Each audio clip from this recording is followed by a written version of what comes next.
Catherine Clark had taken more than $1.4 million from AIPAC over her career. On July 15th, she voted to cut $3.3 billion in military aid to Israel. Within 72 hours, her donor portal went dark. She was locked out, and she wasn't alone. I'm Brandon Mace, and this is Political Lens. Here's what we're breaking down today. 1. Exactly what happened when 103 Democrats voted to cut Israel's funding, the vote nobody saw coming. 2. How AIPAC responded within days and which 15 lawmakers they punished. 3. What this tells us about who actually controls American foreign policy and why that should bother you no matter what side you're on. Madam Chair, my amendment is simple. It strikes $3.3 billion of foreign aid to the country of Israel from the State Department funding bill. You know, we've got $39.4 trillion of debt. We've got needs at home, which include our infrastructure, our roads and bridges. We've got a shortfall in that fund. We've got our locks and dams that we're perpetually trying to figure out new funding mechanisms to come up with. And we've got homeless veterans.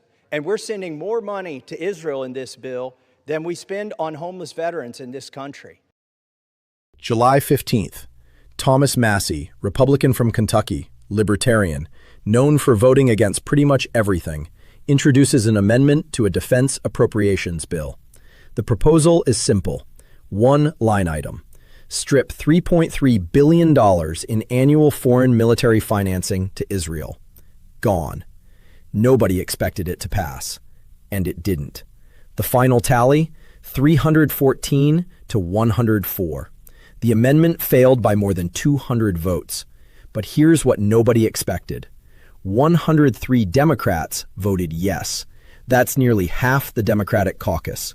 Massie was the only Republican who voted for his own amendment. One Republican, 103 Democrats. This was not a bipartisan moment. This was a Democratic rebellion.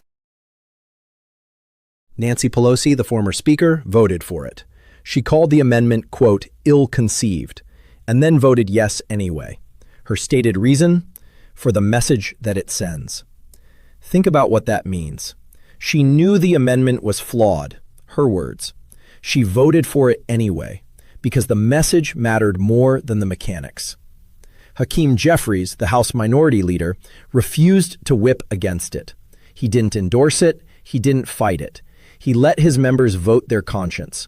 And when you let Democrats vote their conscience on Israel, this is what happens. 103 of them said no. Within 72 hours, AIPAC responded. Not just with a press release, though they did that too. They shut down the online donor portals for 15 of the 18 AIPAC-endorsed Democrats who voted yes. Let me put that in plain English.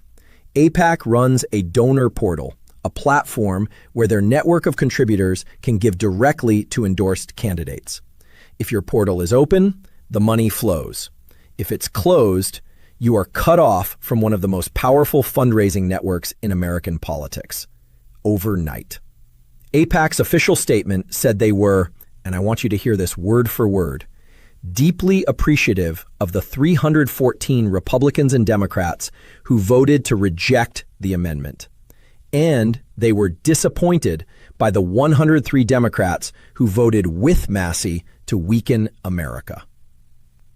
Weaken America. That is the phrase they chose. Not weaken Israel. Weaken America. Think about what that means.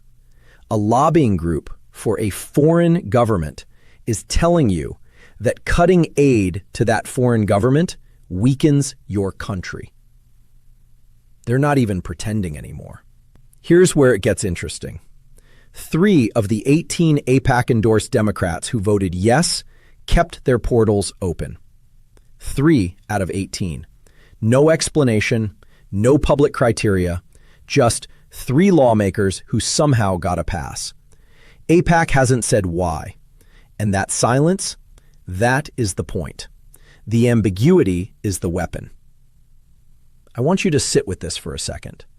103 members of the United States Congress, your representatives, voted to stop sending $3.3 billion a year to a foreign government. And the lobbying group, not a government agency, not a political party, responded by cutting off their access to campaign cash. That happened. That is the system, working exactly as designed. Let's follow the money. AIPAC has spent roughly $11 million supporting House Democrats since 2022. That's just the House. In the Michigan Senate primary alone, one race, AIPAC and its affiliated groups have poured close to $30 million behind Haley Stevens. $30 million for a single Senate primary. Since 2022, AIPAC has spent more than $100 million in congressional primaries. Much of that money was deployed to unseat progressive Democrats who broke with AIPAC's agenda. The message has always been clear. Vote against us and we will fund your opponent.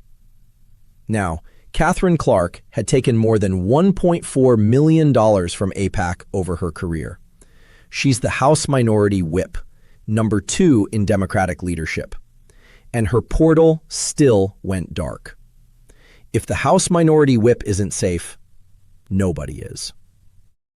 The reality is, public opinion is shifting under AIPAC's feet. Gallup found that 41% of Americans now sympathize more with Palestinians against 36% who favor Israelis.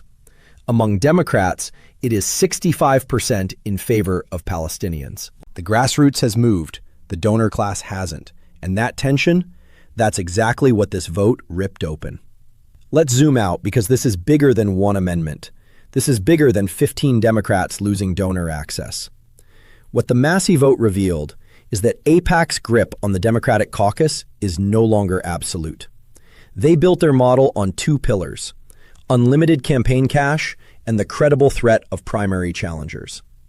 That model still holds. 314 members voted no. A large Democratic bloc stayed in line. But 103 Democrats looked at that model and said, not today. The question now is what comes next. Will AIPAC follow through and fund primary challengers against any of these 15? Will the portal closures turn out to be temporary, a warning shot, or permanent? And will the 3 Democrats who kept their portals open tell the rest of us why? What we already know is this. A foreign lobbying group just punished over 100 members of Congress for voting their conscience. And they did it in public. They wanted you to see it. Whether you're MAGA, independent, or progressive, this is not a Democrat issue, not a Republican issue. This is an American issue. Drop your opinion down in the comments below because this is exactly the kind of conversation they don't want you having. We will see you on the next video right here on Political Lens.